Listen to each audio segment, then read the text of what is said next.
ചോറിട്ട് നല്ലോലെ തിരുമ്മി ഉരുട്ടിയൊക്കെ വെച്ച് തന്ന അമ്മൂമ്മ തന്നിട്ടുണ്ടെങ്കിൽ അതിന് എത്ര കൊല്ലം കഴിഞ്ഞാലും പോവില്ല. ഇടയ്ക്ക് മണിയടിച്ച് വല്ലതും വാങ്ങിക്കണമെങ്കിൽ ഭാര്യ മിടുക്കുകയാണെങ്കിൽ ഇത് ഉരുട്ടി വെച്ചാൽ മതി, ഇവന്റെ ആഫീസ് കൂട്ടും. അതിന് ഭാര്യയ്ക്കും സ്വപ്നം അറിയണം. സ്വപ്നത്തെ കുറിച്ച് അറിഞ്ഞാലാണ് ഈ ലോകത്ത് ജീവിക്കാൻ സുഖം.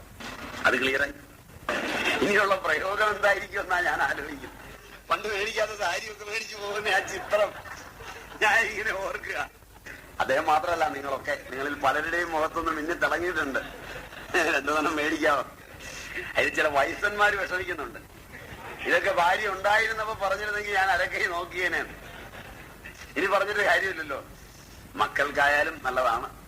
ഇപ്പൊ ഉണ്ടാക്കുന്ന ക്ഷേത്രങ്ങളിലാണോ? തച്ചുശാസ്ത്രത്തിന് വളരെ പ്രസക്തിയുണ്ട്. ക്ഷേത്രം മാത്രമല്ല, വീടുണ്ടാക്കുമ്പോഴും.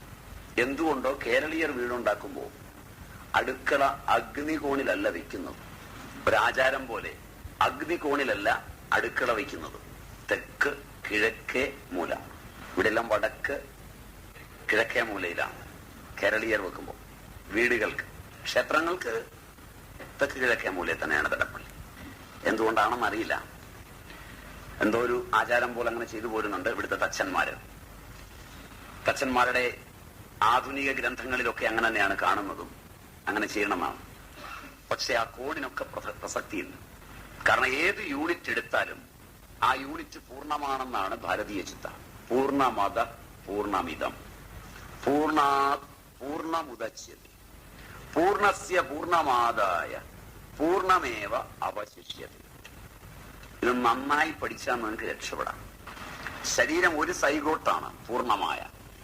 ആദ്യം മാതൃഗർഭത്തില് അച്ഛനും അമ്മയും ചേർന്ന് ഒരു ഏക സെൽ, ഒരു ഏക വേണ്ട, ഒരു സെൽ, ഏക സെൽ. അതിനാണ് നമ്മൾ പറയുന്നത് സൈഗോട്ട്. അത് വിഭജിച്ച പലതാകുന്നു. പൂർണ്ണാവബോധമുണ്ടായിരുന്ന സൈഗോട്ട് വിഭജിച്ച് ലക്ഷോപലക്ഷം സെല്ലുകളായിട്ടാണ് വികസിക്കുന്നത്. Billions of cells, not million but billions of cells. അങ്ങനെ ഉണ്ടായ ശരീരത്തിന്റെ ഏതംശം എടുത്താലും ശരീരത്തിന്റെ പൂർണ്ണതയെ അത് വിളിച്ചോതുന്നുണ്ട്.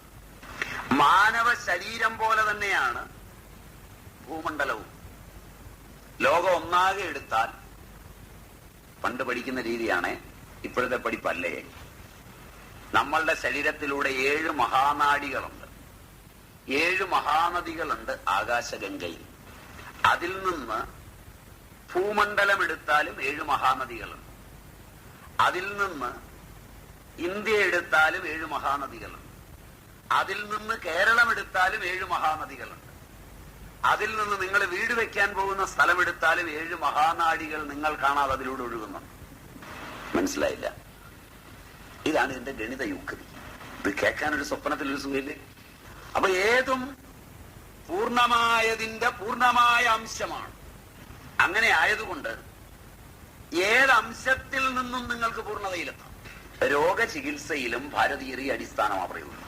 50 ബില്യൺ സെല്ല് ക്യാൻസറസ് ആയി വീണാൽ ഒരു സെല്ലെങ്കിലും ഉണ്ടോ പൂർണ്ണാരോഗ്യമുള്ളത്, നിന്നെ രക്ഷപ്പെടുത്താം എന്നാണ്.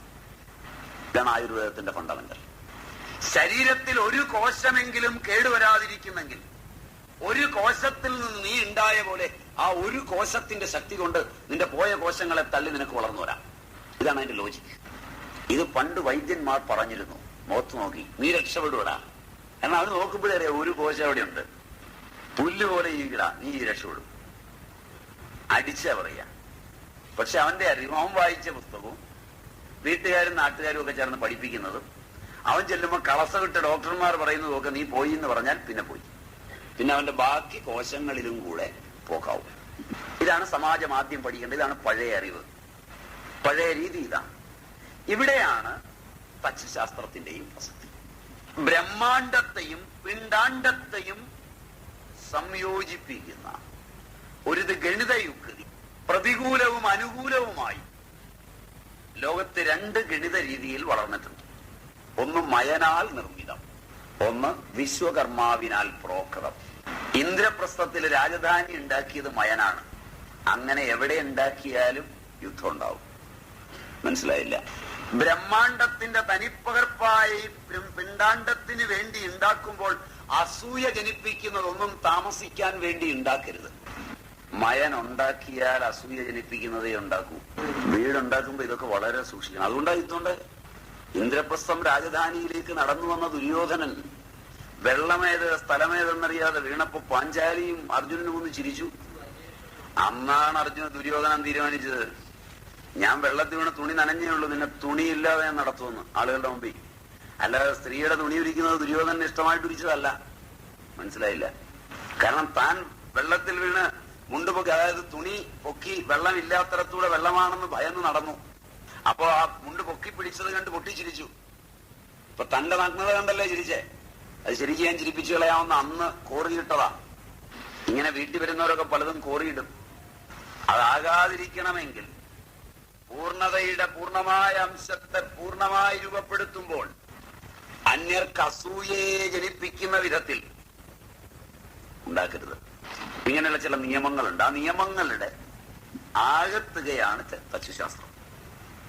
ശ്രദ്ധാപൂർവം പഠിച്ച് ശ്രദ്ധാപൂർവം അതിന്റെ ഗണിതയുക്തിയിലൂടെ പോയി ചെയ്താൽ തീർച്ചയായും ഫലപ്രദമാണ്. ആ കണക്കൊന്നും നോക്കാൻ നേരമില്ല. കണക്ക് കയ്യിലിരിക്കുന്നവനൊക്കെ കാശിന് വേണ്ടി ഓടുന്നവനാണ് എന്ന് വന്നാൽ ഏകാഗ്രമായി അല്പനേരം ഇരുന്ന് തനിക്ക് താമസിക്കേണ്ട വീടിനെ തന്റെ ശരീരം പോലെ സങ്കല്പിച്ചുകൊണ്ട് അല്പം അകത്തേക്ക് ധ്യാനിച്ചാൽ ഏതറിവില്ലാത്തവനും കിടക്കാനുള്ള വീടിനൊരു സങ്കല്പം ഉണ്ടാവും. അത് ഗണിതയുക്തികൾ ഒതുങ്ങുകയും ചെയ്യും.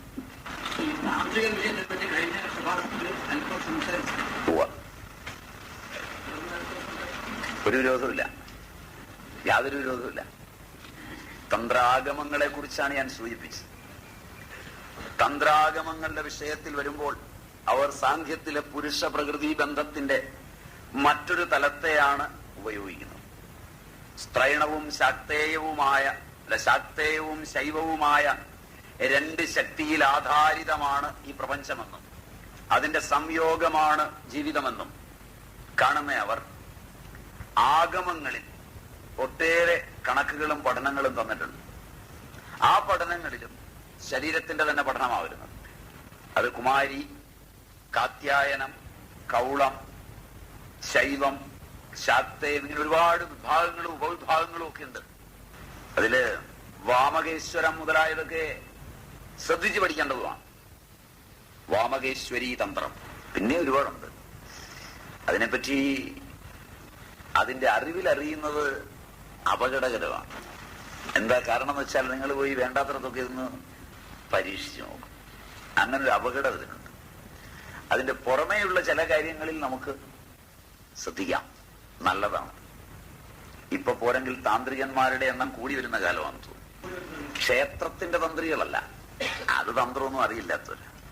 അവർക്ക് പൊതുവെ തന്ത്രമേ അറിയൂ. അത്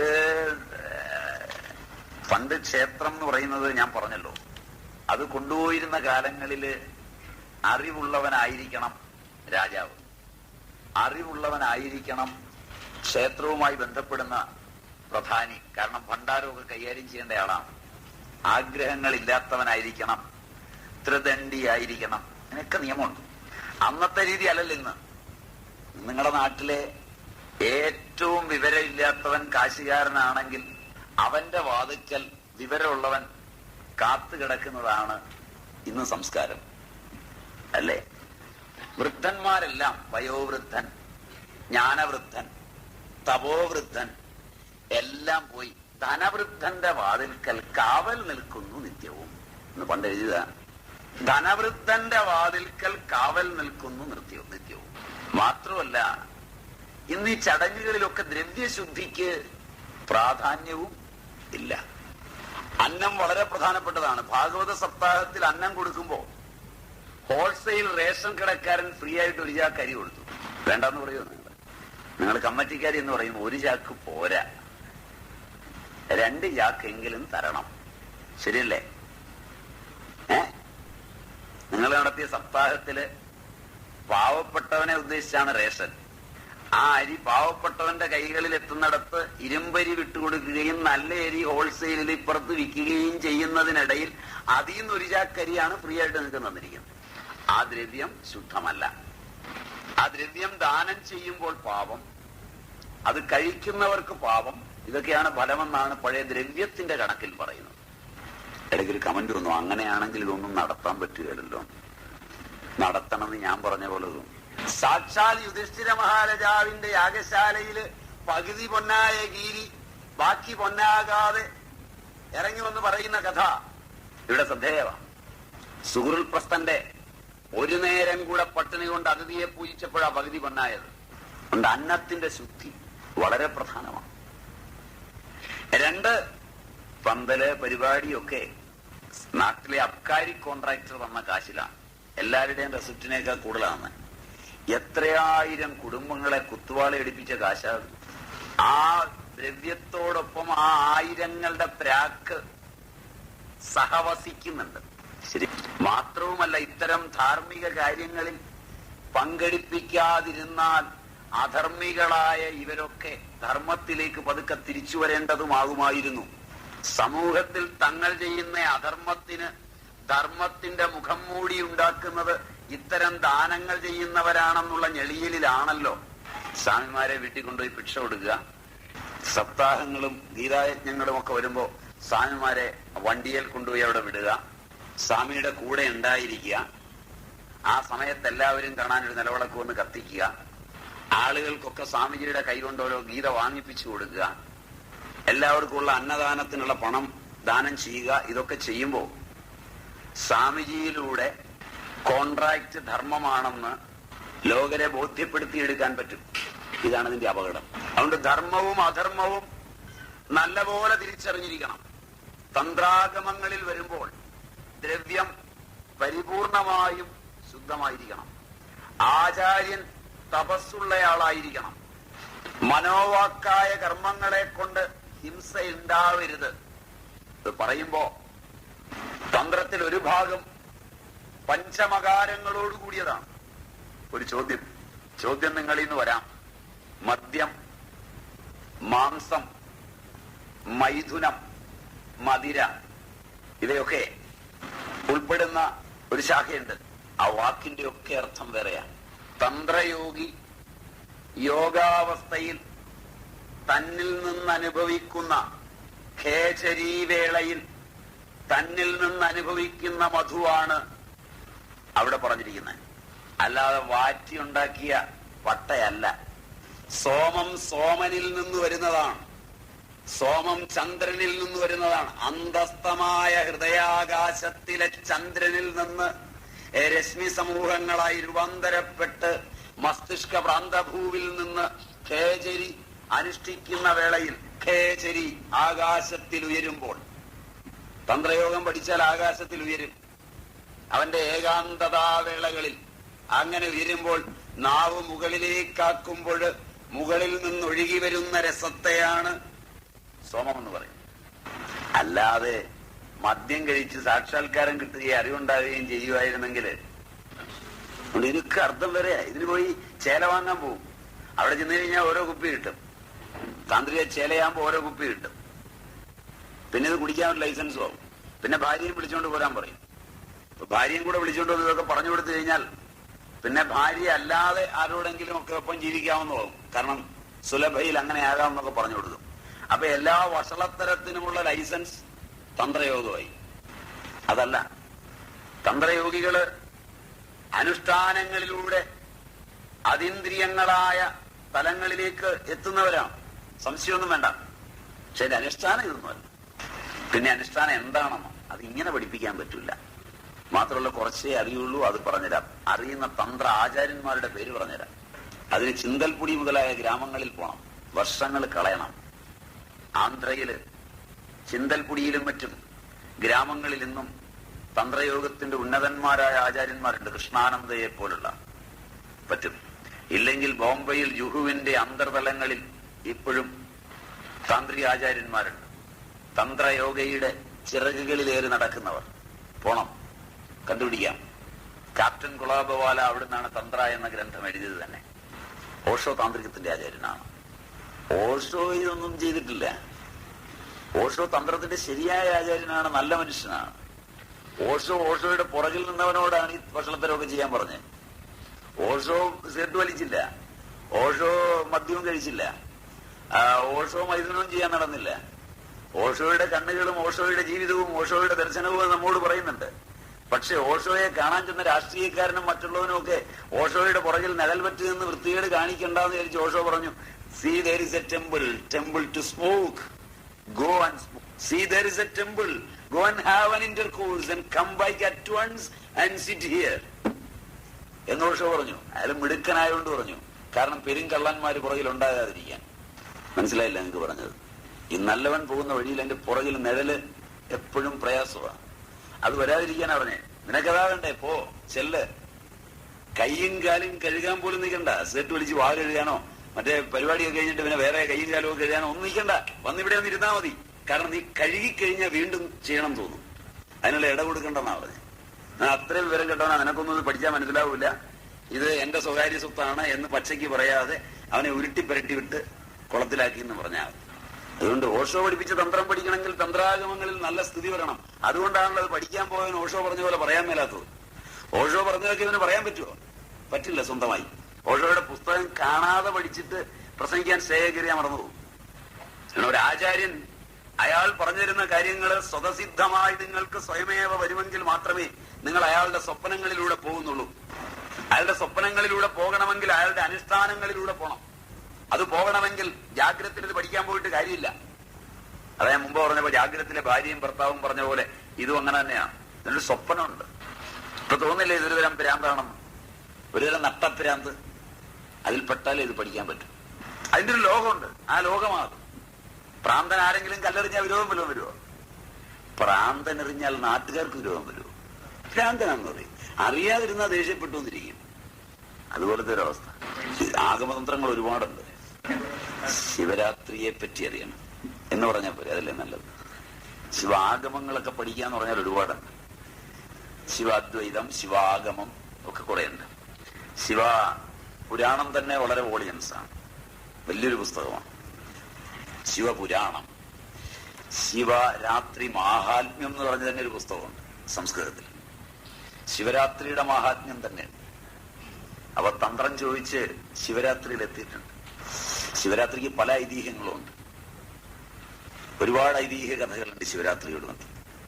എങ്കിലും അതിലേറ്റവും നല്ലത്, ഏറ്റവും നല്ല ഇതായി പറയാവുന്നത് കാളകൂട വിഷം ശിവൻ കഴിച്ച മുഹൂർത്തത്തെയാണ് ശിവരാത്രിയായി എണ്ണിപ്പോരുന്നത്.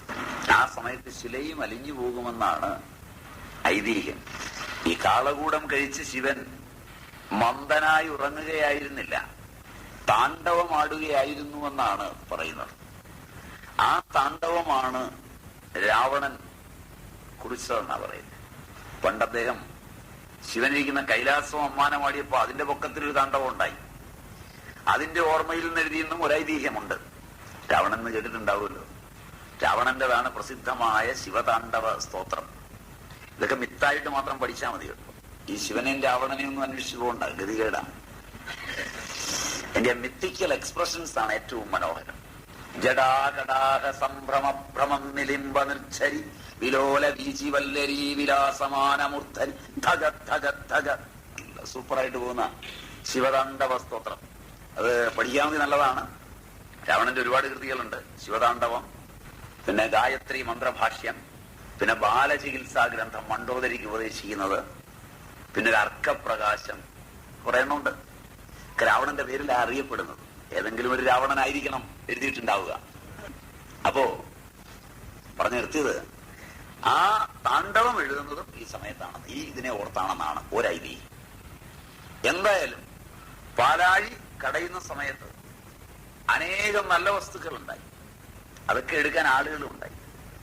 അവസാനമാണ് കടയുന്ന കയറി ഛർദ്ദിക്കാൻ തുടങ്ങുന്നത്. അത് പാലാഴിയിൽ നിന്ന് വന്നതല്ല, അത് വാസുകിയിൽ നിന്നുണ്ടായതാണ്. കാളകൂടം വാസുകി ഛർദ്ദിക്കുകയാണിത്. ഈ ഹാലാഹാല വിഷം വമിച്ച് പൊന്തിയപ്പോ അതെടുക്കാൻ മാത്രം ആളുണ്ടായില്ല. അപ്പൊ ദേവതകളൊക്കെ സദാശിവനെ വിളിച്ചു. മറ്റുള്ളവരൊക്കെ മടിച്ചു നിൽക്കുമ്പോ ഇദ്ദേഹം ഒന്നും ആലോചിക്കാതെ എന്ന് ഇതെടുത്തും കഴിക്കുകയാണ് ചെയ്തതെന്നാണ് കഥ. ഏറ്റവും വലിയ ത്യാഗത്തിന്റെ അന്ന് മുതൽ അദ്ദേഹം നീലകണ്ഠനുമായി. നമുക്കൊക്കെ പലപ്പോഴും നീലകണ്ഠൻ എന്നൊക്കെ പേരിടും. ഈ സ്വഭാവം ഒന്നും ചിലപ്പോൾ ഉണ്ടാകണമെന്നില്ല.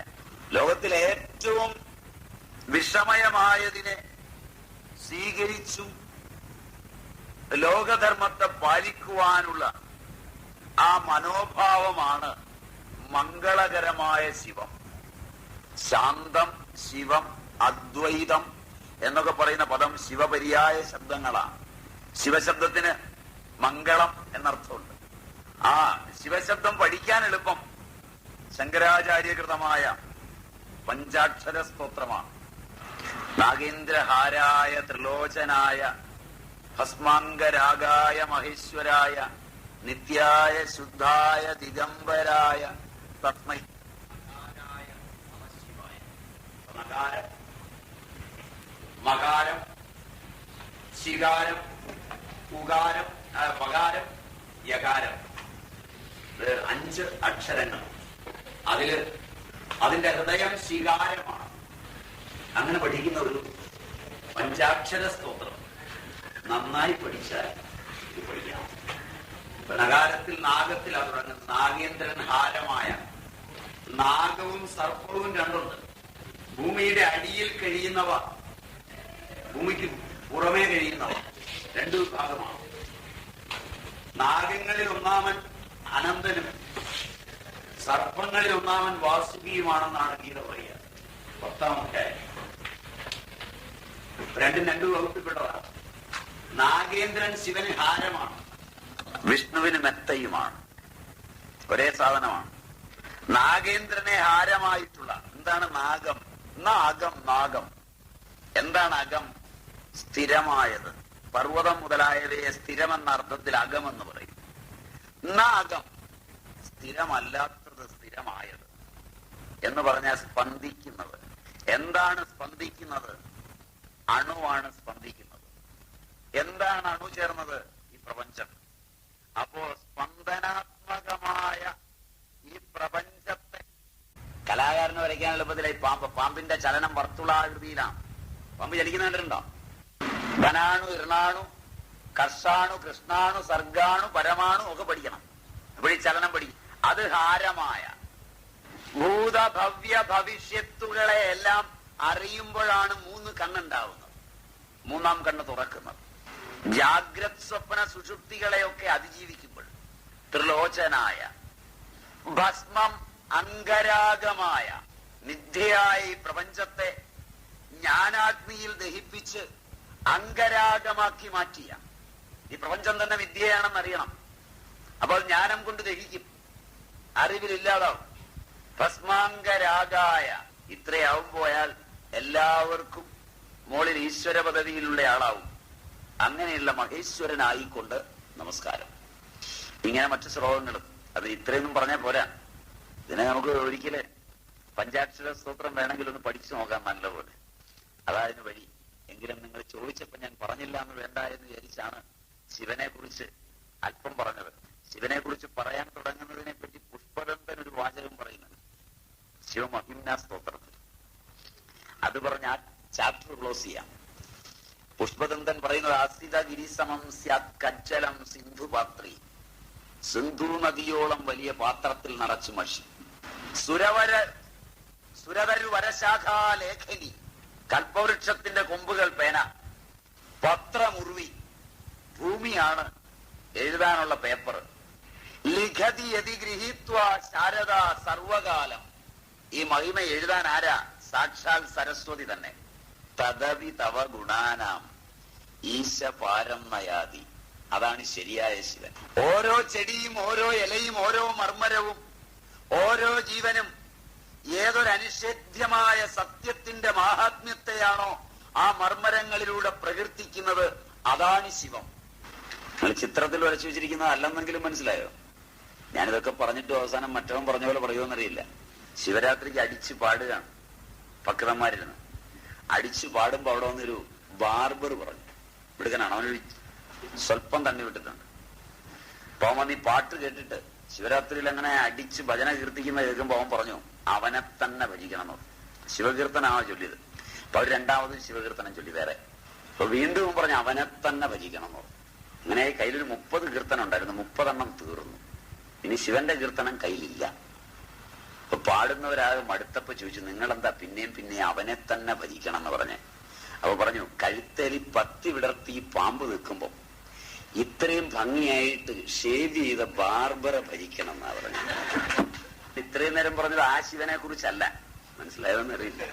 ഓരോ ഇലയിലെയും തലമർമ്മരങ്ങളിലൂടെ ഈ ഉറുവിയാകുന്ന പത്രത്തിൽ ശാരദ എഴുതി വെച്ച ആ എഴുത്തുകളിലൂടെ ഏതൊരു സത്യത്തിന്റെ മാഹാത്മ്യമാണോ പ്രപഞ്ചമാകെ പുകഴ്ത്തുന്നത്, ആ മഹത്തായ സത്യമാണ് ശിവം.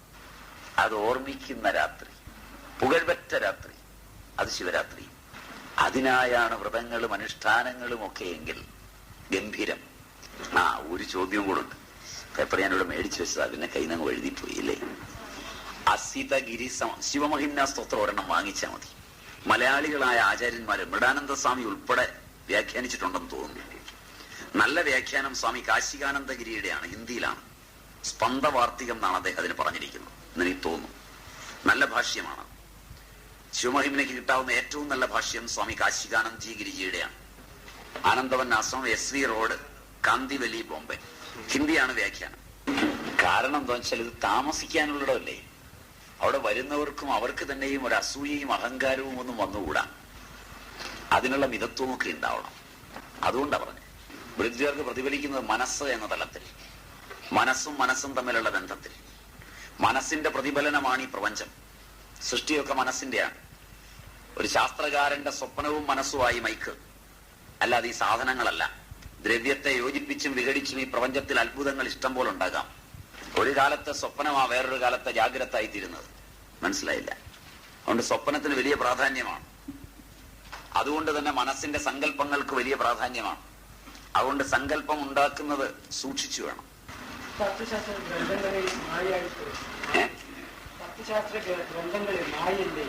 തത്വശാസ്ത്ര ഗ്രന്ഥങ്ങളിൽ മായ. ഞാന് തച്ചുശാസ്ത്ര ഗ്രന്ഥം മായയ്ക്ക് അതീതമാണെന്ന് പറഞ്ഞില്ല. ജ്യോതിഷ ഗ്രന്ഥത്തെ പറഞ്ഞത് നിങ്ങളുടെ പ്രവചന ജ്യോതിഷത്തെയാണ് ഞാൻ എതിർത്ത് പറഞ്ഞത്. തച്ചുശാസ്ത്ര ഗ്രന്ഥങ്ങൾ പ്രവചന ജ്യോതിഷം പോലെയല്ല, പ്രായോഗികമാണ്. ജ്യോതിഷം പ്രായോഗികമല്ല, അപ്രായോഗികമാണ്. ഒരു പിടിയില്ല, അതേക്കുറിച്ച് എനിക്കൊന്നും അറിയില്ല. പക്ഷെ ഒന്ന് പറയാം, ജ്യോതിശാസ്ത്ര ഗ്രന്ഥങ്ങളിൽ നിന്ന് വ്യത്യസ്തമാണ് തച്ചുശാസ്ത്ര ഗ്രന്ഥങ്ങൾ. ചോദ്യം അതാണല്ലോ, അതറിയാനാണല്ലോ പിന്നെയും ചോദ്യം ചോദിക്കുന്നത്. അപ്പൊ അതിന് എളുപ്പത്തിൽ ഞാൻ ഉത്തരം പറഞ്ഞില്ല. അതിന് വേറെ ചോദ്യം ചോദിക്കണ്ട. അതിനേക്കാൾ എളുപ്പമുള്ള വഴി ആ ചോദ്യത്തിൽ ഒതുങ്ങി നിന്ന് ഉത്തരം ഞാൻ പറഞ്ഞുതരാം. ഞാൻ തച്ചുശാസ്ത്ര ഗ്രന്ഥത്തെ മായയിലൊന്നും ആക്കിയില്ല. ഞാൻ മറ്റുള്ളതിനെ ഒന്നും ആക്കിയില്ല. ഞാൻ ജ്യോതിഷ ശാസ്ത്രത്തെയും മായയിലാക്കിയില്ല. ജ്യോതിശാസ്ത്രത്തെ നിഷേധിക്കാനും ഞാൻ മായയിലാക്കിയില്ല. ജ്യോതിശാസ്ത്രത്തെ നിഷേധിച്ചത്, ജ്യോതിശാസ്ത്രം എന്ന് പറയുന്നത് ഇന്നിവിടെ ഉപയോഗിച്ചുകൊണ്ടിരിക്കുന്ന പ്രവചന ജ്യോതിഷമാണ്. അതിനെ പ്രായോഗിക തലത്തിൽ തന്നെയാണ്, അത് ഉപയോഗിക്കുന്ന പ്രായോഗിക തലത്തിൽ തന്നെയാണ് ഞാൻ അതിന് പറഞ്ഞ എതിരെല്ലാം പറഞ്ഞത്. മായ എന്നുള്ളത് ആരോ ഒരാൾ ചോദ്യം ചോദിച്ചും വന്നതാണ്. അതിന് ഞാൻ ഉത്തരം വളരെ വ്യക്തമായി പറഞ്ഞു. ദൃശ്യത്തെ പറ്റി അറിയുന്നതെല്ലാം മായയിലാണ്. അതിൽ തച്ചുശാസ്ത്രം നല്ല എല്ലാ ശാസ്ത്രവും പെടും. ദൃക്കിനെ ഒഴിച്ച് എന്തിനെ പഠിക്കുന്നതും മായ എന്ന് പറയുന്ന അപരാവിദ്യയിൽ പെടും. പരാവിദ്യയിൽ പെടണമെങ്കിൽ നോക്കുന്നവനെ, ഏതൊരുത്തൻ നോക്കുന്നവനാണോ അവനെ പഠിക്കുന്നത് മാത്രമേ ഉണ്ടാവുള്ളൂ. അത് വളരെ വ്യക്തമായി അങ്ങനെയാ പറഞ്ഞതെന്ന് തോന്നുന്നു. അത് വളരെ വ്യക്തതയോടുകൂടി പറഞ്ഞാണ്. ജ്യോതിശാസ്ത്രത്തോട് എതിര് പറഞ്ഞത് ഈ ആംഗിളിലേ അല്ല. അത് കേട്ടതിന്റെ തെറ്റാണ്. അത് എങ്ങനെയാണെന്ന് ഒന്നുകൂടെ ഞാൻ പറയാം. ആ സമയത്ത് വേറെ ഏതാണ്ട് ആലോചിച്ചുകൊണ്ടിരുന്നു ഏതാ പറ്റി. ഞാൻ ജ്യോതിശാസ്ത്രം എന്ന് പറയുന്നത് യവന നിർമ്മിതമാണെന്നും അത് ആഗമനിക രീതിയിലുള്ള ശാസ്ത്രമാണെന്നും പറഞ്ഞു. അതുകൊണ്ട് അതിന് സാങ്കത്യം ചില അംശങ്ങളിൽ ഉണ്ടാകാം. ചില അംശങ്ങളിൽ വരുന്ന സാങ്കത്യത്തിന് അപവാദം എന്ന് പറയും. സംസ്കൃത ശാസ്ത്ര നിയമം അനുസരിച്ച് അപവാദം, നിങ്ങളുടെ ഇംഗ്ലീഷ് ഭാഷയിൽ പറഞ്ഞാൽ എക്സെപ്ഷൻ എന്ന് പറയും. അപവാദങ്ങളെ ഉത്സർഗീകരിച്ചു വരുന്ന ശാസ്ത്രം ശാസ്ത്രമല്ല. ഉദാഹരണത്തിന് മോഡേൺ മെഡിസിൻ, അത് ശാസ്ത്രമല്ല. മോഡേൺ മെഡിസിൻ എന്ന് പറഞ്ഞ് വലിച്ചു കയറ്റുന്ന ഗുളികയില്ലേ, അത് ശാസ്ത്രസമ്മതിയുള്ളതല്ല. ആധുനിക ശാസ്ത്രത്തിന്റെ ഗണനയിൽ തന്നെ പെടുത്തി വ്യവഹരിക്കാൻ പറ്റാത്തതാണ്. ഇതിൽ എത്ര ദിവസം വേണമെങ്കിലും നിങ്ങൾക്കിരുന്ന് തർക്കിക്കാം, പ്രയോജനമൊന്നും ഉണ്ടാവില്ല. അത് പറഞ്ഞുതരാം, അത് കഴിഞ്ഞ്. അപ്പൊ ജ്യോതിശാസ്ത്രത്തില് ചെയ്യുന്നത് ഒരാളിന്റെ ജീവിതത്തില് നടന്ന സംഭവങ്ങൾ നടന്നു കഴിഞ്ഞതിനെ എടുത്ത് ഇനി ഒരുത്തന്റെ ജീവിതത്തിൽ നടക്കുമെന്ന് പറയാൻ പോകുന്നത് അപകടകരമാണ്. അവന്റെ ജീവിതം വ്യർത്ഥമാക്കുകയാണ്. ഭയത്തിന്റെ നിഴലിൽ നിന്ന് അവന് മോചനമുണ്ടാവില്ല. അതാണ് അതിന്റെ പരിണതി. അതാകട്ടെ അവന് ഏതെങ്കിലും ദുഃഖം വരുന്ന വേളയിൽ മാത്രമേ ജ്യോതിഷം അവന് പ്രസക്തിയുള്ളൂ. അവന് വേണ്ടപ്പെട്ടവർക്ക് രോഗം വരുമ്പോ, അവന് വളരെ പ്രിയപ്പെട്ട പശു ചാകുമ്പോൾ, അല്ലാത്തത് ചാകുമ്പോ ഇല്ല. അവൻ താലോലിച്ച ബിസിനസ് തകരുമ്പോൾ, ഇങ്ങനെ 100 കർമ്മങ്ങൾ, അവന്റെ അച്ഛനോ അമ്മയോ മരിച്ചിട്ട് ഏറെ താമസിയാതെ വേറൊരു മരണവും കൂടെ വീട്ടിലുണ്ടാകുമ്പോ, ഇങ്ങനെയൊക്കെ വരുമ്പോ ബലഹീനനായ അവൻ ഒരു ശാസ്ത്രം എന്നെ രക്ഷിക്കുമെന്ന് വിചാരിച്ച് ജ്യോതിഷത്തെ സമീപിക്കുന്നു. പ്രായോഗികമായി അവന് ശാന്തി കിട്ടാനുള്ള, സമാധാനിപ്പിക്കാനുള്ള കാര്യങ്ങൾ പറഞ്ഞു കൊടുക്കുന്നതിന് പകരം ഇങ്ങനെ സംഭവിക്കാനൊരു കാര്യമുണ്ടെന്നും ആ കാര്യം നിന്റെ അയൽവക്കത്ത് ഉള്ളയാൾ, അല്ലെങ്കിൽ നിന്റെ വീടുമായി ബന്ധപ്പെട്ടയാൾ, അല്ലെങ്കിൽ നിന്റെ വീട് ഭാഗം ചെയ്തപ്പോൾ അച്ഛന്റെ ഭാഗം കിട്ടാത്ത മറ്റൊരു മകൻ നിനക്കെതിരെ ചെയ്ത കർമ്മത്തിന്റെ ഫലമാണെന്ന് പറയുമ്പോ ഇനി ഒരിക്കലും രക്ഷപ്പെടാനാവാത്ത വിധം അവന്റെ ജീവിത ബന്ധങ്ങളെ തകർത്തെറിയുന്നു, അജ്ഞേയമായ കഥകൾ ഉണ്ടാക്കി എന്നത് ജ്യോതിഷത്തിന്റെ ദുരൂഹത നിറഞ്ഞ, മനുഷ്യ ഉപകാരപ്രദമല്ലാത്ത, ഉപദ്രവകാരിയായ ഏറ്റവും വലിയ അംശം. അതുകൊണ്ട് ഈ സാമ്പത്തികമല്ലാതെ ജ്യോതിഷകാരനാണ് ലാഭം. സാമ്പത്തികമല്ലാണ്ട് വരുന്ന ലാഭം. ജ്യോതിഷകാരന് ഒരു ലാഭം സാമ്പത്തികം. 2, മനുഷ്യര് തമ്മിലടിക്കുമ്പോൾ ഇനിയും ജ്യോതിഷ പ്രശ്നം ഉണ്ടാവുക എന്ന ലാഭം, പരമ്പര ഉണ്ടാവുക. ഒരു പ്രശ്നത്തിൽ തുടങ്ങി അവൻ പ്രശ്നങ്ങളുടെ നടുക്കാവും. അങ്ങനെയാണ് അതിനെ എതിർത്തത്. മനസ്സിലായി? അത് മായൊന്നും വെച്ചല്ല എതിർത്തെ. മാത്രവുമല്ല, അവൻ അജ്ഞേയമായ ചാർത്ത്. എങ്ങനെയാ അത്? ഭൈരവാദി പഞ്ചമൂർത്തികളും എന്ന് പറഞ്ഞ ചാർത്ത് തുടങ്ങുന്നത്. ചെന്നിട്ട് ഈ 5 മൂർത്തികളുടെയും പേര് പറഞ്ഞാൽ എഴുതി കൊടുത്ത പലർക്കും അറിയില്ല. എല്ലാവർക്കും നല്ല പറയുന്ന പലർക്കും. നമ്മൾ ഈ ചാർത്തൊക്കെ കാണാറുണ്ട്. കാരണം ഇപ്പോ ചിലര് സാമനെടുക്കെ ചികിത്സിക്കാനും ജ്യോതിഷി പറഞ്ഞിട്ട് വരാറുണ്ട് ഞങ്ങളുടെ നാട്ടിൽ നിന്നൊക്കെ. അപ്പൊ പിന്നെ എനിക്ക് അനുകൂലിക്കാതിരിക്കാൻ ഒരിക്കലും പറ്റുകയല്ലോ. മാത്രമല്ല, എന്റെ ചികിത്സ ഫലിച്ചു എന്ന് വന്നാൽ ജ്യോതിഷം ഫലിച്ചല്ലോ. അതുകൊണ്ട് ചിലരൊക്കെ അങ്ങനെയും വരുന്നുണ്ട്. പ്രമുഖരായ പല ജ്യോതിഷികളും നന്നായിരിക്കും. അതിന് കാരണം എന്താന്ന് വെച്ചാൽ,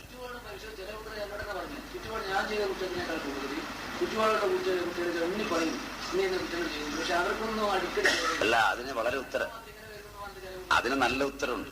അതായത്, ഇന്ന് നിങ്ങൾ തെങ്ങ് വെക്കുന്നു, ഇത് തീർത്തിട്ട് മറ്റേ പറയാം. ഇന്ന് നിങ്ങൾ തെങ്ങ് വെക്കുന്നു, ഇന്ന് തേങ്ങ തിന്നാൻ പറ്റുമോ? പറ്റിയല്ല.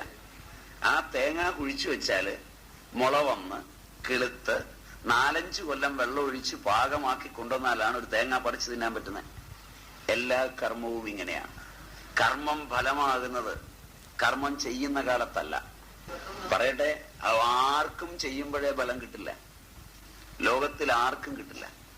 മണിച്ചൻ മദ്യവ്യവസായം തുടങ്ങിയപ്പോ കിട്ടിയ വിജയം വസ്ത്ര വ്യവസായം തുടങ്ങിയാലും കിട്ടുമായിരുന്നു. കാരണം മണിച്ചന്റെ പൂർവകർമ്മങ്ങളിലെ പുണ്യമാണ് മദ്യവ്യവസായത്തിലും കാശായത്. അത് മദ്യവ്യവസായത്തിലായി ആ പുണ്യം തീർന്നപ്പോഴാണ് നേരെ അകത്തോട്ട് പോയത്. അതിനു മുമ്പ് നിർത്തിവെച്ചിട്ട് മതിയെന്ന് വിചാരിച്ചിരുന്നെങ്കിൽ ചിലപ്പോൾ രക്ഷപ്പെട്ടുപോയനെ. അതായത് കർമ്മം എങ്ങനെ വെച്ചാലും അപ്പ ചെയ്ത ദുഷ്കർമ്മം പിന്നൊരിക്കൽ അനുഭവിക്കേണ്ടി വരും. ഇത് ജന്മജന്മാന്തരങ്ങളാണ്. ഇതാ ഇതിന്റെ ശാസ്ത്രം. ഇത് ജ്യോതിഷിക്കൊന്നും രക്ഷിക്കാൻ പറ്റില്ല. ഞാൻ ചെയ്ത കർമ്മം, എന്റെ കയ്യിൽ നിന്ന് വിട്ട ഒരു കല്ല്, അത് വിട്ടു കഴിഞ്ഞാൽ കൊള്ളേണ്ടിടത്ത് കൊള്ളും. ഇനി അത് തിരിച്ചെടുക്കാൻ ഒരു ജ്യോതിഷിക്കും ആവില്ല. അതുകൊണ്ട് നിങ്ങൾ ചെയ്ത പുണ്യങ്ങൾ ഈ ഭൂമിയിലുണ്ട്, നിങ്ങൾ ചെയ്ത പാപങ്ങളും ഈ ഭൂമിയിലുണ്ട്.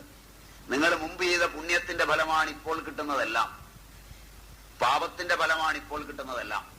ഇപ്പോൾ കിട്ടുന്ന പാപപങ്കിലങ്ങളായ അനുഭവങ്ങൾ അനുഭവിക്കുമ്പോൾ നല്ല മര്യാദയോടെ ഇരുന്ന് കുറെ പുണ്യം ചെയ്ത് ഇതിനെ നേരിടാൻ നോക്കുക. ഇപ്പോൾ പുണ്യമുണ്ടാകുമ്പോൾ പണ്ട് ചെയ്ത പുണ്യത്തിന്റെ ഫലമാണെന്നും ഇത് പാപത്തിലേക്ക് പോകാൻ അരനേരം മതിയെന്നും അതുകൊണ്ട് ഇനിയൊരിക്കലും പാപം ചെയ്യില്ലെന്നും ബോധമുള്ളവൻ വിചാരിക്കുക. ഇതാ ഇതിന്റെ കണക്ക്. കണക്കൊക്കെ അവരെഴുതി വെച്ച ശാസ്ത്രം ഇങ്ങനെയാണ്. ഞാൻ ഇന്ന് ചെയ്യുന്ന നന്മ നാളെ എനിക്ക് നന്മ വേണ്ടാത്ത സമയത്താണ് ഇതെല്ലാം കൂടി ഇങ്ങ് വരുന്നത്, മുക്തികാലേ. അപ്പൊ ആ നിയമം ഇത് തന്നെയാണ് സൂചിപ്പിച്ചു തരുന്നത്. അപ്പൊ അതുകൊണ്ട് എപ്പോഴും നമ്മൾ ശ്രദ്ധിക്കേണ്ടത്, ഒരിക്കൽ നമുക്ക് പുണ്യത്തിന്റെ ഫലമായി വല്ല നന്മയും വന്നാൽ വാക്കോ മനസ്സോ പ്രവൃത്തിയോ തിന്മയിലേക്ക് പോകരുത്. അതാണ് നിങ്ങളോട് പറയുമ്പോ എന്നെയും വിഷമിപ്പിക്കുന്നത്. എന്റെ വാക്കിന് ഈ ശബ്ദത്തിന് ഈ മൂർച്ചയുണ്ടാക്കിയതും ശബ്ദം ഇങ്ങനെയായതും എന്റെ മിടുക്കല്ല. അപ്പൊ ഞാനിപ്പോ ഈ ശബ്ദം വേണ്ടാത്തതിന് ഉപയോഗിച്ചാൽ നാളെ രാവിലെ ഈ ശബ്ദം കാണൂല. പറഞ്ഞ മനസ്സിലായില്ല? മനസ്സിലായില്ല? ഇപ്പൊ നിങ്ങളിൽ ഒരുത്തൻ 50,000 രൂപ തരാമെന്ന് പറഞ്ഞു. സ്വാമിയുടെ ശബ്ദം ഒന്ന് വിലയ്ക്ക് തരണം, ഞങ്ങൾക്ക് വേണ്ടി അനുകൂലമായിട്ടൊന്ന് പറയണം. പറഞ്ഞു പിടിയിട്ടില്ലേ? അതുതന്നെ 50,000 രൂപ ഉണ്ടാവുള്ളൂ, എന്റെ ശബ്ദം പോയി കിട്ടും. മറ്റെന്റെ ശബ്ദം ഉണ്ടെങ്കിലും എനിക്ക് 50,000 രൂപ വേണ്ട, എന്റെ ജീവിതകാലം മുഴുവൻ സുഖമാണ്. അതുപോലെയെല്ലാം ധർമ്മത്തിലൂടെ നേടുന്ന ഉന്നതങ്ങളായ സ്ഥാനങ്ങളിൽ എത്തുമ്പോൾ കൂട്ടുബന്ധങ്ങളും കൃഷികളും ഒക്കെ കൊണ്ട് ആ ധർമ്മബോധത്തിൽ നിന്ന് താഴേക്ക് പതിക്കാനിടയായാൽ പിന്നീട് ഒരിക്കൽ ആ പതനം വളരെ കൂടുതലാകുമ്പോൾ ആ ഉയരത്തിൽ നിന്നാണ് വീഴുന്നത്. ഉയരത്തിൽ നിന്ന് വീഴുമ്പോൾ വലിയ വീഴ്ചയായിരിക്കും. അങ്ങനെയാ ഇതുണ്ടാകുന്നത്. ഇപ്പൊ അതിന്റെ കണക്ക് മനസ്സിലായി? അതുകൊണ്ട് ആദ്യം ചെയ്യേണ്ടത്, ഇന്ന് ചെയ്യുന്ന കർമ്മത്തിന്റെ ഫലം നാളെയാണ്. അത് ഒന്നും ചെയ്യാനില്ല. കണ്ണു പോയാലും കാല് പോയാലും കൈ പോയാലും തീരുമാനിക്കുക, ഇത് പോകത്തക്ക വിധത്തിൽ എന്തോ ചെയ്തിട്ടുണ്ട്, ഇനി ഏതായാലും കുറെ നന്മ ചെയ്യാം. അതുകൊണ്ടാണ് ആയുർവേദമൊക്കെ പറയും, അന്നദാനം വസ്ത്രദാനം ധനദാനം ഒക്കെ തിരിച്ചുപകാരം ചെയ്യാനില്ലാത്തവന് കയ്യിലുള്ള കാലത്ത് കൊടുത്താൽ രോഗം വരില്ല. അതുകൊണ്ട് നല്ലപോലെ ദാനം ചെയ്യുന്നത് നല്ലതാണ്. ഇവിടെയാണ് ഞാൻ ജ്യോതിഷിയെ എതിർത്തത്. അല്ല, താൻ ഉദ്ദേശിച്ച പോലെ തച്ചുശാസ്ത്രം പോലെ, തച്ചുശാസ്ത്രത്തിൽ പ്രയോജനമുള്ള ശാസ്ത്ര സങ്കല്പങ്ങളുണ്ട്. പ്രവചന ജ്യോതിഷം എന്ന് പറയുന്നതില് പ്രയോജനമുള്ള യാതൊരു അംശവും ഇല്ലെന്ന് മാത്രമല്ല, ഭയമുണ്ടാക്കുന്നു. അത് തെറ്റാണെന്നുള്ളതിന് തെളിവായി ഞാൻ പറഞ്ഞത് മായയല്ല, നല്ല ജീവിച്ചിരിക്കുന്ന ഉദാഹരണ പറഞ്ഞ് ഞാൻ പോയ പല വീടുകളിലും എന്നെ വിളിച്ചുകൊണ്ട് ജ്യോതിഷികളെ പലരെയും കാണിക്കാൻ കൊണ്ടുപോയിട്ടുണ്ട്. അത് ചില രോഗങ്ങൾക്കോ മറ്റുള്ളതിനോ ഒക്കെ. ഒരു വശം തളർന്നിരിക്കുന്നു, അല്ലെ മുഴുവൻ തളർന്നിരിക്കുന്നു, അല്ലെങ്കിൽ കാല് നടക്കാൻ പറ്റില്ല, കൈ എന്താ പൊക്കാൻ പറ്റില്ല, കണ്ണ് കാണുകയില്ല, ചെവി കേൾക്കുകയില്ല എന്നൊക്കെ പറഞ്ഞപ്പം ഞങ്ങളുടെ പ്രഗത്ഭനായ ജ്യോതിഷിയാണെന്നൊക്കെ പറഞ്ഞ് അവരുടെ ബന്ധുക്കളോ മറ്റെല്ലോ ഒക്കെ കൂട്ടിക്കൊണ്ടുപോകും. അപ്പൊ കൊണ്ടുപോകുമ്പോൾ അവിടെ ചെന്നിരിക്കുമ്പോൾ നമ്മൾ വളരെ സ്നേഹത്തിൽ 1-2 ചോദ്യം ചോദിക്കും. ഇങ്ങനെ തട്ടാനാണെന്ന് പറഞ്ഞല്ല ചോദിക്കുക, സ്നേഹത്തിൽ ചോദിക്കും. പിള്ളേരൊക്കെ എന്താണ്? മൂത്ത മകള് വിധവയാണ്, 22ാമത്തെ വയസ്സിൽ വൈധവ്യം വന്നു. ഇങ്ങനെ കിട്ടുമ്പോൾ നമ്മൾ പറയും. അവിടെ കയറി ചെല്ലുമ്പോഴേ ഈ വിധവ എവിടെ ഉണ്ടെങ്കിൽ പ്രവചനം ഫലിച്ചില്ലെന്നല്ലേ. സ്വന്തം കാര്യത്തിന് പ്രയോജനപ്പെടാത്ത ഒരു ശാസ്ത്രം ആരുടെയെങ്കിലും കാര്യത്തിൽ പ്രയോജനപ്പെടുമെന്ന് പറഞ്ഞാൽ മനസ്സിലായില്ല. അതിനേക്കാൾ വിഡ്ഢിത്തമുണ്ടോ? ഇതാ ഞാൻ യുക്തിയായിട്ട് ചോദിച്ചത്. വരാഹമിഹിരന്റെ ബൃഹത് സംഹിത നല്ല പുസ്തകമാണ്. ഹോരാശാസ്ത്രത്തെ പറ്റി എനിക്ക് ഒരഭിപ്രായവും ഇല്ല, നല്ലതും ചീത്തയും. വരാഹമിഹിരന്റെ തന്നെയാണോ എന്നും അറിയില്ല. പഞ്ചപാദിക നല്ല ഗ്രന്ഥമാണ്. വരാഹമിഹിരന്റെ പഞ്ചപാദിക നല്ല ഗ്രന്ഥമാണ്, അഭിപ്രായമുണ്ട്. ഹോരാശാസ്ത്രത്തെ കുറിച്ച് എനിക്ക് നല്ലതും ചീത്തയുമായ അഭിപ്രായമില്ല. ഞാനപ്പോ ഉദാഹരണം പറഞ്ഞു നോക്കി, ഇതാണ്. ഇത് മായയാണോ? ഞാൻ മായ കൊണ്ടോ ഇരുട്ടുകൊണ്ടോ ഒട്ടയടക്കല്ലേ ഇത്? നേരെ കാര്യം പറയരുത്. ഞാൻ പോയിടത്തൊക്കെ പലതും കണ്ടിട്ടുണ്ട്. ഇനി പോരെങ്കിൽ ഒരു കഥയും കൂടെ പറഞ്ഞേക്കാം. വിവാഹത്തിന് ജാതകപ്പൊരുത്തം നോക്കിയ വിവാഹങ്ങൾ എത്ര ഡൈവോഴ്സ് കഴിഞ്ഞ് നിൽക്കുന്നു എന്ന് കണ്ടെത്തുക. അതാ പറഞ്ഞ വിവാഹപ്പൊരുത്തമൊക്കെ പൊരുത്തം മനസ്സിന്റെ ആടൂ. അതില്ലാത്ത ഏത് പൊരുത്തം നോക്കിയിട്ടും അടിയാൻ. ഭാരതീയൻ ആഴ്ചയിൽ ഒരിക്കൽ ഡൈവോഴ്സ് ചെയ്യുന്നുണ്ട് മനസ്സുകൊണ്ട്. ഈ കാലമാടന്റെ ഇടയെന്ന് തന്നെ അങ്ങ് എടുത്തോണേ എന്ന് പറഞ്ഞാൽ ഡൈവോഴ്സ് ആയില്ലേ? പിന്നെ കോടതിയിൽ പോയില്ലെന്നല്ലേ ഉള്ളൂ. അത് നാട്ടുകാരെ പേടിച്ചിട്ടാണ് രണ്ടുപേരും പോകാത്തത്. പലപ്പോഴും നിങ്ങളുടെ നാട്ടിലുള്ള ബിസിനസ്സുകാരും അവരും ഒക്കെ രാത്രി 12:30 1 മണിയാകുമ്പോഴേ വീട്ടിൽ വരുള്ളൂ. 7 മണിയാകുമ്പോൾ കട അടച്ചിരുന്നതാണ്. ഇപ്പൊ 12 മണി 1 മണിയൊക്കെ ആകുമ്പോഴേ വീട്ടിൽ വരുള്ളൂ. എന്തായിരിക്കും കാരണം? അത്രയും കുറച്ചു നേരം സഹിച്ചാ മതിയല്ലോ എന്ന് വിചാരിച്ചാ. കുറെ ആളുകളാണെങ്കിൽ 4 മണി കഴിഞ്ഞാൽ കൂട്ടുകാരുമൊത്ത് ക്ലബിലോ പട്ടക്കടയിലോ ആണ്. എന്താ കാര്യം? ഈ പൊരുത്തമൊക്കെ നോക്കിയ വിവാഹമല്ലേ? ചോദ്യം മനസ്സിലായില്ല. ഞാൻ ഒരു കഥയും കൂടെ പറഞ്ഞതങ്ങ് നിർത്തിയേക്കാം. പണ്ട് പ്രൊഫസർ ആസ്ക്വിത്ത് CMS കോളേജിന്റെ പ്രിൻസിപ്പലായിരുന്നു. അപ്പൊ അദ്ദേഹം അണ്ണാംകുന്നിലൂടെ, അണ്ണാംകുന്ന് കേട്ടിട്ടുണ്ടോ? ഇല്ല. CMS കോളേജ് ഇരിക്കുന്ന കോട്ടയം പട്ടണത്തിലെ സ്ഥലത്തിനാണ് അണ്ണാംകുന്ന് പറയും. വൈകുന്നേരം ആകുമ്പോൾ അദ്ദേഹം നടക്കാനിറങ്ങും, വാക്കിംഗ് സ്റ്റിക്ക് ഒക്കെ ആയിട്ട്. സായിപ്പാണ്. അപ്പൊ അദ്ദേഹം വൈകുന്നേരം നടക്കാനിറങ്ങിയപ്പോ ഒരു ജ്യോതിഷിയും കൂടെ കൂടി നടക്കാൻ ഇടവഴി എന്ന് വന്നിട്ട്. സായിപ്പുമായിട്ട് പരസ്പരം കണ്ടിട്ടുണ്ട്, വർത്തമാനം പറഞ്ഞിട്ടില്ല അധികം. സായിപ്പിനോട് ബഹുമാനമുണ്ട്.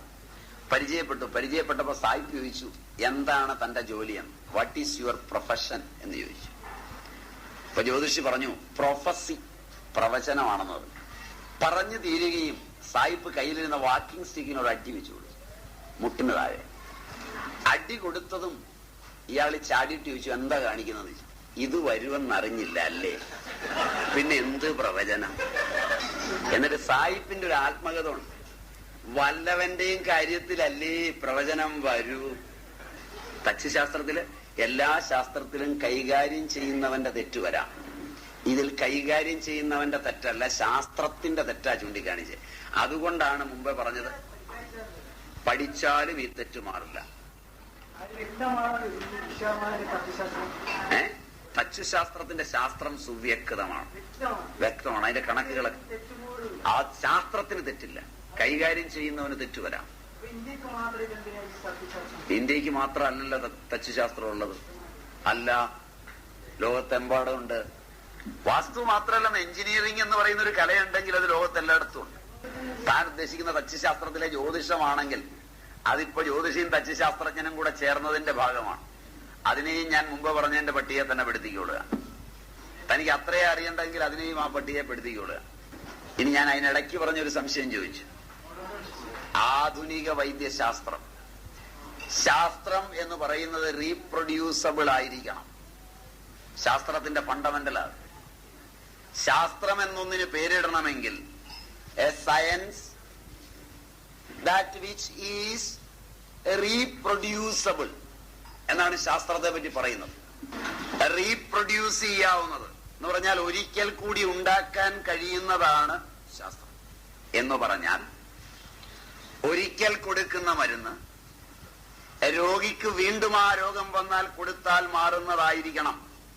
സാഹചര്യങ്ങളും ലക്ഷണങ്ങളും ഒന്നാണെങ്കിൽ ഒരു കാലഘട്ടത്തിൽ കൊടുത്ത മരുന്ന് അടുത്ത കാലഘട്ടത്തിൽ കൊടുക്കാൻ കഴിയണം. ആധുനിക വൈദ്യശാസ്ത്രം ഉപയോഗിക്കുന്ന ഒരു മരുന്നും ഈ ഗണനയിൽ വരുന്നില്ല. ആധുനിക വൈദ്യശാസ്ത്രം തന്നെ പറയുന്ന ഈ ശാസ്ത്ര നിഗമനത്തിൽ വരുന്നില്ല. ചരകൻ 2000-ൽ പരം വർഷങ്ങൾക്കപ്പുറം എഴുതി, ശാശ്വതോയം ആയുർവേദ ഭാവ സ്വഭാവ നിത്യത്വാത് സ്വഭാവ സംസിദ്ധ ലക്ഷണത്വാത്.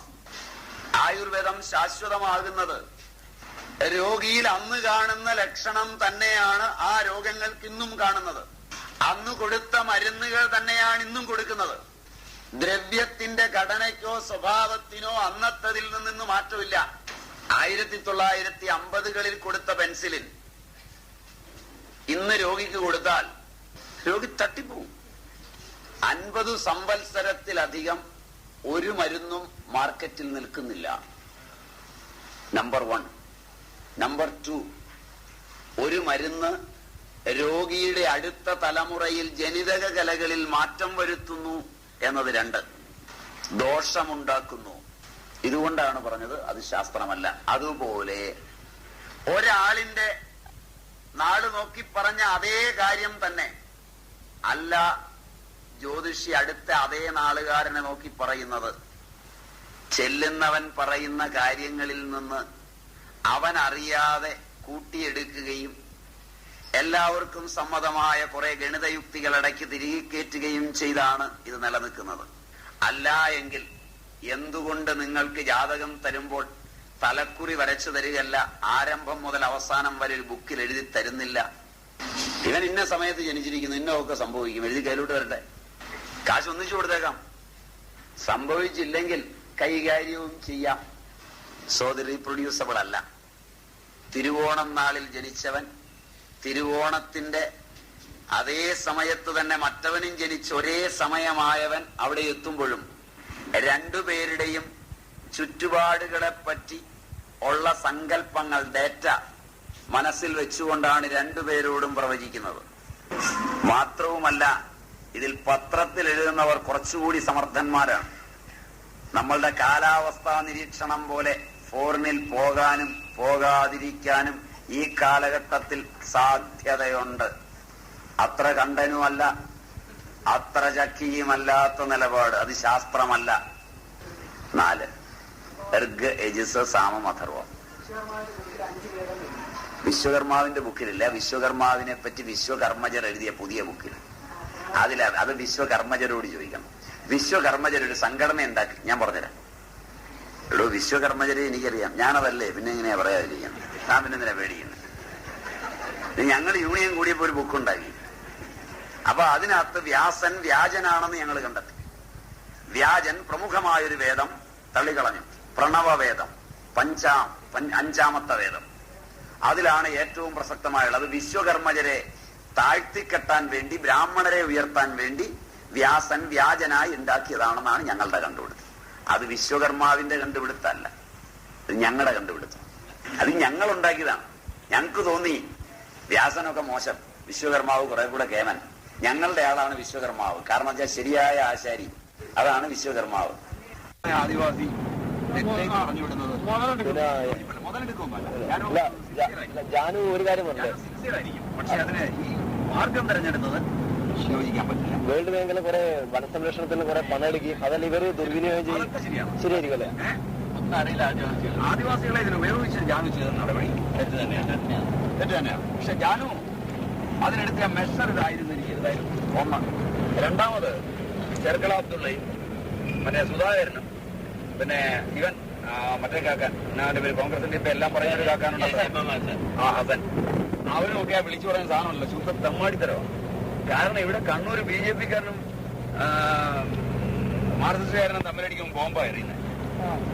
അങ്ങനെയുള്ള രാജ്യത്ത് ഭീകര സംഘടനകൾ പുറയിലുള്ളവൻ കമ്മ്യൂണിസ്റ്റുകളുടെ വലിച്ചു കെട്ടിയ അമ്പും വില്ലുമായിട്ട് അതും പോലീസുകാരെ നേരിടാൻ ചെല്ലുക.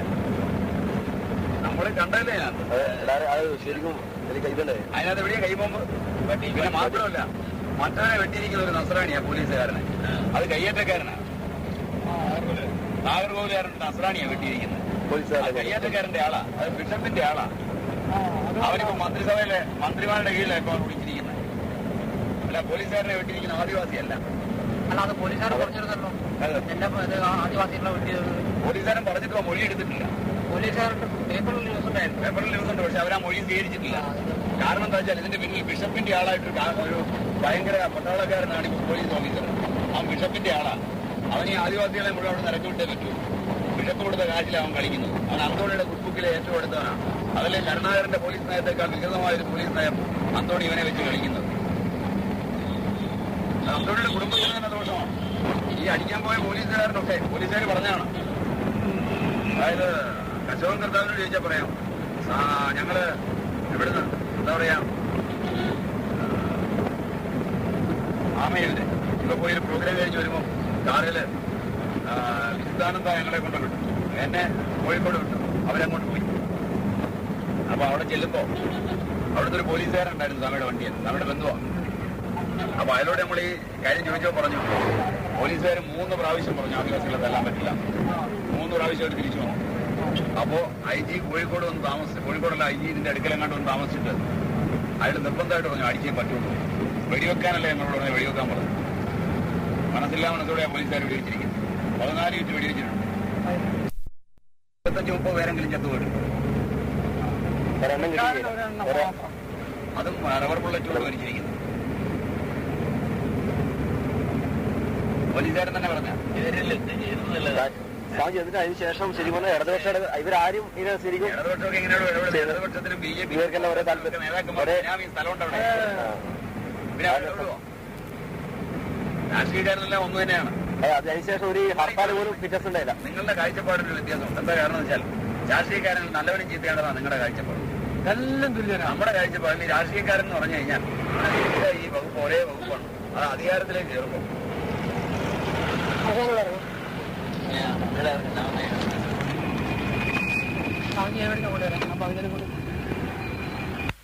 അവർക്ക് മാത്രമൊന്നും അല്ല ഇതിന്റെ കുഴപ്പം. എല്ലാം ശരിക്കും ബാക്കിയിലെ ചൂഷണം ചെയ്യാനല്ലേ ശരിക്കും അവരെ ഇല്ല. അതിനുശേഷം പിറ്റേ ദിവസം ഒരു ഹർത്താൽ പോലും ഉണ്ടായിരുന്നില്ല അല്ലെ? ഒന്നുമില്ല. നമ്മുടെ വേറെ ഒരു വ്യക്തി മരിച്ചാൽ തന്നെ ഒരു കല്ല് മന്ത്രിയുടെ കാരണം പ്രശ്നമില്ല. മുഴുവൻ പിന്നെ കുറെ ഇപ്പം എത്ര കുട്ടികളും ഗർഭിണിയുള്ള ശരിക്കും കിടക്കുന്നത് അതിനൊന്നും ആരും അതിന് അനുഭവിക്കും. അത് ചോദിച്ചിട്ട് കാരണം തിരുവനന്തപുരത്ത് ജ്യോതിഷിയുടെ കഥ ഞാൻ പറഞ്ഞേ. വലിയ വ്യത്യാസമൊന്നുമില്ലാതെ മാധവന്റെ കഥ. മാധവൻ ആകപ്പാടെ കൊടുത്ത റെക്കോർഡ് BJ കുര്യന്റെയും മറ്റേ ഇവിടുത്തെ എന്താ പറയാ, മഹാരാഷ്ട്ര മുഖ്യമന്ത്രിയായിരുന്നു യോഗിയുടെ കണക്കാ വരുന്നത് കാശ് പറ്റിയത്.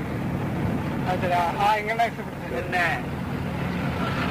അതോടുകൂടി പ്രശ്നം തീർന്നു. മോഹൻകുമാർ ആലപ്പുഴ അല്ല ഇപ്പം ആലപ്പുഴ മോഹൻകുമാറിന്റെ മകനാണല്ലോ മാധവന്റെ മകളാ.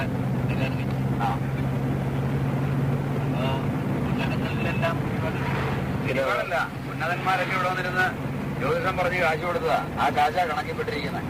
ആ കണക്ക് വന്നാൽ അവന്മാർക്ക് ഇവിടെ നിന്ന് റിക്കാർഡുണ്ടാകണം. പി എ കുര്യനെ കാശ് കൊടുത്താന്നറിയണ്ടേ?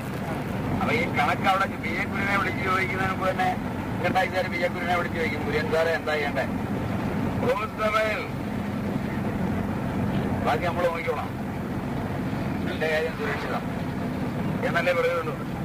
ബാലകൃഷ്ണ പിള്ള ഇപ്പൊ ശരിക്കും കേസ് അയാളിപ്പം ഇന്നലെ ഒരു പത്രത്തില് സ്വഭാവവും സ്വരൂപവും ഒരിക്കൽ നഷ്ടപ്പെടും. പലതാകുമ്പോ ഒന്നിന് അതിന്റെ സ്വഭാവം പോവുകയല്ലേ. അങ്ങനെയായി സ്വഭാവമൊക്കെ പോയി കിട്ടുന്നത്. അതിനൊരു പണിയുണ്ട്. എന്താ പണിയെന്നറിയോ? രാവിലെ ഇറങ്ങണം, സ്വഭാവമൊക്കെ പോയി കിട്ടും. ഒരിടത്തുനിന്ന് നിന്നാൽ അവിടുത്തെ സ്വഭാവം ഉണ്ടാവും. അങ്ങനെയായി ഈ സ്വഭാവം ഒക്കെ മാറി കിട്ടുന്നത്. വേദങ്ങൾ അപരാവിദ്യയും ഉപനിഷത്ത് പരാവിദ്യയുമാണെന്ന് പറയുന്നു. ഉപനിഷത്ത് വേദാന്തം എന്നും പറയുന്നു. വേദാന്തം എന്ന് പറഞ്ഞാല് വേദത്തിന്റെ അവസാനമെന്നാണ്.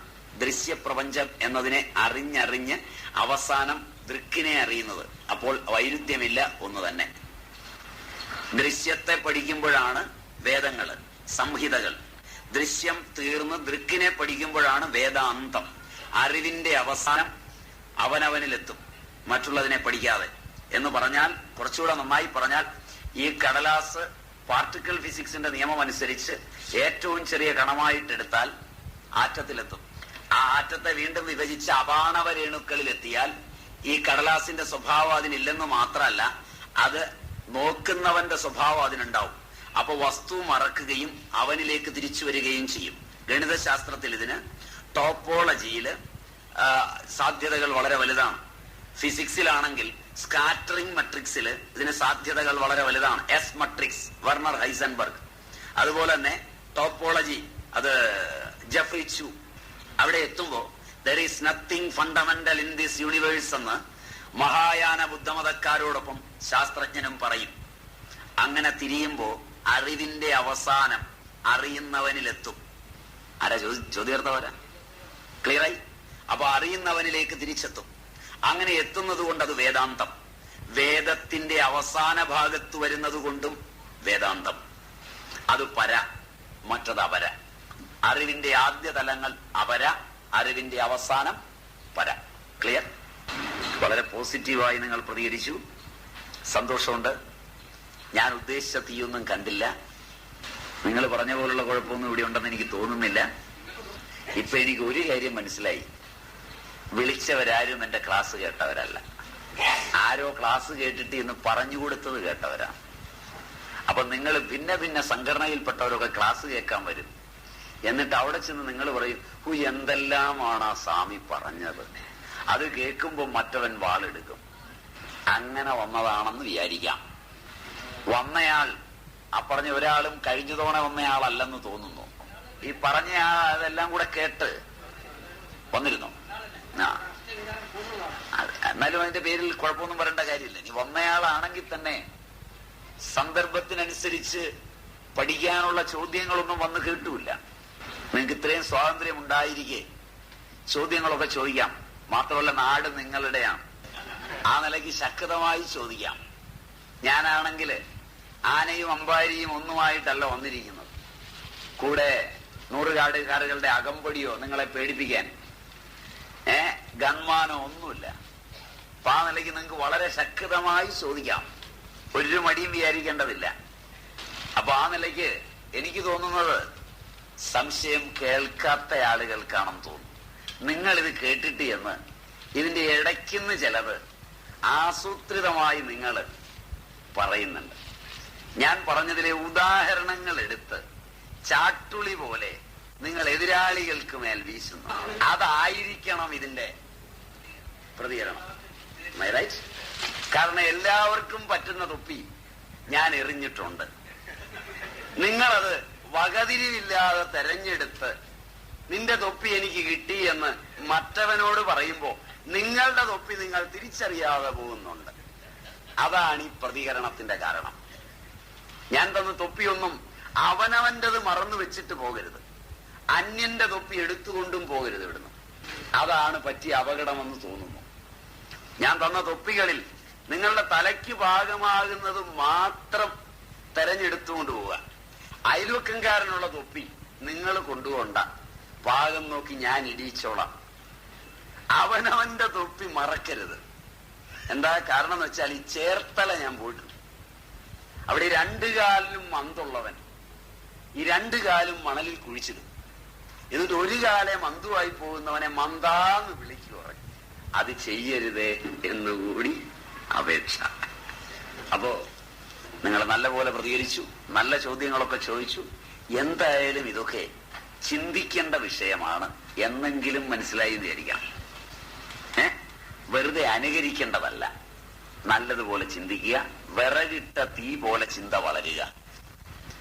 അതിൽ നിന്നാണ് സർഗാത്മകങ്ങളായ കർമ്മങ്ങളും സർഗാത്മകങ്ങളായ പ്രവർത്തനങ്ങളും ഉണ്ടാവുക. അത് ലോകത്തിന് നാളെ വെളിച്ചം വീശും. ഒരുവന് ചില സ്ഥലങ്ങളിൽ എത്തുമ്പോൾ മസില് പിടിച്ച് നന്നായി പെരുമാറും. അങ്ങനെ മസില് പിടിച്ച് നന്നായി പെരുമാറിയാൽ സ്വാതന്ത്ര്യമുള്ളിടത്തവൻ കൂടുതൽ വിക്ഷോഭങ്ങളെ പുറപ്പെടുവിക്കും. അതുകൊണ്ടാണ് അത് വരുന്നത്. ഒരു പ്രവർത്തനവും മസില് പിടിച്ച് ചെയ്യാതിരിക്കുക. എന്നെക്കാൾ കൂടിയ ഒരാളെ കാണുമ്പോൾ ഞാൻ അയാൾ എന്നെക്കാൾ കൂടിയതാണെന്ന് ആദ്യം ധരിക്കുമ്പോൾ വളരെ നയപരമായി പെരുമാറും. അപ്പോഴൊക്കെ എനിക്കൊരു മസില് പിടുത്തമുണ്ട്. 2 കൊടുക്കേണ്ട കക്ഷിയാണ്, എന്നാലും അയാളുടെ സ്ഥിതി ഓർത്തിട്ട് കൊടുക്കാതെ ഞാൻ സ്നേഹത്തിൽ പെരുമാറും. അപ്പൊ എന്റെ താഴെ വരുന്നവന്റെ കഴുത്തിന് ഞാൻ ചവിട്ടും. ഇവിടെ പിടിച്ചത് അവിടെ ചവിട്ടിയേ പറ്റും. ഇത് ഓഫീസിലായാലും വീട്ടിലായാലും ആശ്രമങ്ങളിലായാലും ഇത് തന്നെ നിയമം. മനസ്സിലായില്ലേ? നിങ്ങൾ പക്വതന്മാരൊക്കെ സ്വാമിമാരെ കാണാൻ വരും. ഇപ്പൊ എന്നൊക്കെ ഞാൻ അവിടുത്തെ ഒരു മഠാധിപതിയൊക്കെ ആയിട്ടിരിക്കുമ്പോ എന്നെ കാണാൻ വരും. അപ്പൊ നിങ്ങളുടെ മുമ്പിൽ ഞാൻ മനോഹരനായിരുന്നില്ലെങ്കിൽ കുഴപ്പമില്ലേ? ഞാൻ ശാന്തമായൊക്കെ പറയും. അപ്പൊ എന്റെ ഈ മനസ്സിങ്ങനെ മസില് പിടിച്ചിട്ട് കുഞ്ഞെന്നുള്ള വിളിക്ക് തന്നെ വേറെ അർത്ഥമുണ്ട് എന്റെ ഉള്ളില്. അപ്പൊ ഇതൊക്കെ ഞാനിങ്ങനെ ഒതുക്കി പിടിച്ചിരിക്കാം. നിങ്ങൾ അവിടെ നിന്ന് ഇറങ്ങി പടിക്ക് വെളിയിൽ കിടന്നാൽ എന്റെ പുറകിൽ നിൽക്കുന്നവനെ എല്ലാം ഞാൻ തെറി വിളിക്കും. കാരണം എനിക്കിതൊന്നും എവിടെയെങ്കിലും ഒന്ന് ചാരി വെക്കണം. കേൾക്കാൻ അവനെ സന്മനസ് കാണിക്കുള്ളൂ. അപ്പൊ ഞാൻ അവനെ ഒരു 10 തെറി വിളിക്കും. അപ്പൊ അവൻ വിചാരിക്കും എന്തിനാ എന്നെ തെറി വിളിക്കും, ഞാൻ ഒരു തെറ്റും ചെയ്തിട്ടില്ല. അതിന് ഒരു കാരണവുമില്ല. കാരണം എന്ന് വെച്ചാൽ അവനെ വിളിച്ചു വേണം ഇവിടുത്തത് എനിക്ക് തീർക്കാൻ. അതിന് മിടുക്കന്മാരായ ചില ദാസന്മാരുണ്ട്. ഇങ്ങനെ തെറിവിളിക്ക് നിന്നുകൊടുക്കും. പോയി ഇങ്ങനെ നിന്നുകൊടുക്കും തെറിവിളി. അങ്ങനെ നിന്നുകൊടുക്കുമ്പോ കുറെ ദിവസം ആകുമ്പോ ഇയാൾ ഒന്നുകിൽ മാറും, അല്ലെങ്കിൽ അവൻ കുറെ നേട്ടം കൊണ്ടുപോകും. കുറെ അയാള് കേൾക്കുന്നത് അയാളുടെ പാവം, നമ്മൾ കൊടുക്കുന്നത് ഇപ്പൊ കിട്ടിയത് ഇനി വേറൊരുത്തന്റെ കേൾക്കാൻ. പിന്നീട് എടുത്ത് നമുക്ക് മോളി വേറൊരുത്തം വന്നിട്ട് നമ്മളെ വിളിക്കും അത് കേൾക്കാൻ. ഇതിങ്ങനൊരു കൊടുക്ക വാങ്ങൽ, ക്രയവിക്രയത്തിന്റെയാണ് ഈ ലോകം. കൊടുത്താൽ കൊല്ലത്തും കിട്ടുമെന്ന് കേട്ടിട്ടില്ലേ? അതിങ്ങനെ വന്നതാണ്. നമ്മൾ കൊടുക്കുന്നതൊക്കെ വാങ്ങിക്കണം, നമ്മൾ വാങ്ങിച്ചതൊക്കെ കൊടുക്കുകയും വേണം. അല്ല, ഒന്നുമല്ല. നിങ്ങൾ വിചാരിച്ചാൽ മാറും. നിങ്ങൾ കുറെ കൂടെ സൗമ്യമായി പോണമെന്ന് നിരന്തരമായി മനനം ചെയ്താൽ പതുക്കെ പതുക്കെ എല്ലാവരോടും സമമായി പെരുമാറും. അങ്ങനെ പെരുമാറുമ്പോൾ നേരെയാവും. ക്ലിയർ?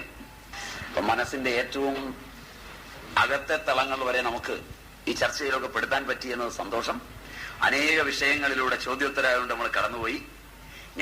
എന്നെ വിളിച്ച ആളുകൾ വിളിച്ചപ്പം ആ വിഷയത്തിന്റെ തുടർച്ച എന്ന് വെച്ചത് ഒരുപാട് പേർക്ക് സംശയമുണ്ടെന്ന് പറഞ്ഞു. ആ സംശയങ്ങളൊന്നും ഏതായാലും വന്നില്ല. വിഷയ ഗൗരവമുള്ള ചർച്ചകളും സംശയങ്ങളും ഉണ്ടായി. അതുകൊണ്ട് എനിക്ക് തോന്നുന്നത് സംഘാടകർ വെച്ച് ഈ ക്ലാസ് പ്രയോജനപ്രദമായെന്നാണ്. ഒട്ടേറെ സംശയങ്ങൾ തീരാൻ ഇത് പ്രയോജനപ്രദമായി എന്നാണ്. തുടർന്നും നിങ്ങൾക്ക് ഇത്തരം കാര്യങ്ങളിൽ താല്പര്യമുണ്ടാകട്ടെ എന്ന് ആശംസിച്ചുകൊണ്ട് ഞാൻ പറഞ്ഞ കാര്യങ്ങളിൽ തന്നെ വ്യാകരണ പെശകുകൾ, ശൈലീഭംഗങ്ങൾ, വാക്കുകളുടെ തെറ്റുകൾ, ഇങ്ങനെ ചിലതൊക്കെ ഉണ്ടാവാം. ഞാൻ പറഞ്ഞ അടിസ്ഥാന ആശയങ്ങൾ തെറ്റുവരില്ലെന്നാണ് എന്റെ ഉറച്ച വിശ്വാസം. എങ്കിലും നിങ്ങൾ കൂടുതൽ പഠിച്ചു ചെല്ലുമ്പോൾ അതിലും ചില വൈകല്യങ്ങൾ കണ്ടു എന്ന് വരാം. അങ്ങനെ വന്നാൽ നിശ്ചയമായും എന്നെ അറിയിക്കണം, ഞാൻ അവ തിരുത്തും. നമ്പർ 1. നമ്പർ 2, ആ തെറ്റുകളൊന്നും ഭാരതീയ വൈജ്ഞാനിക ശാഖയുടെയോ പാശ്ചാത്യമായ ഉന്നത ദർശനങ്ങളുടെയോ അകത്തതല്ല. ആ തെറ്റുകൾ എന്റേതാണ്. അവയ്ക്ക് നിങ്ങൾ നടത്തുന്ന എല്ലാ ഫൽസനവും എന്നിൽ ഒതുക്കി നിർത്തണം. നിങ്ങൾ കേട്ടതിലെ നല്ലത് ലോകത്തെമ്പാടുമുള്ള മിസ്റ്റിക്കുകളുടെ അനുഭൂതികളിൽ നിന്ന് അവർ രൂപപ്പെടുത്തി ലോകത്തെ പഠിപ്പിച്ച മഹത്ഗ്രന്ഥങ്ങളിൽ നിന്നുള്ളതാണ്. അവയ്ക്കൊന്നും അവകാശവാദം എനിക്കില്ല. അത് നല്ലതിനെല്ലാമുള്ള നിങ്ങളുടെ നമസ്കാരങ്ങൾ അവർക്കായിരിക്കണം എന്ന് ഉത്ബോധിപ്പിച്ചുകൊണ്ട് ഉപസംഹരിക്കുന്നു. ഹരി ഓം.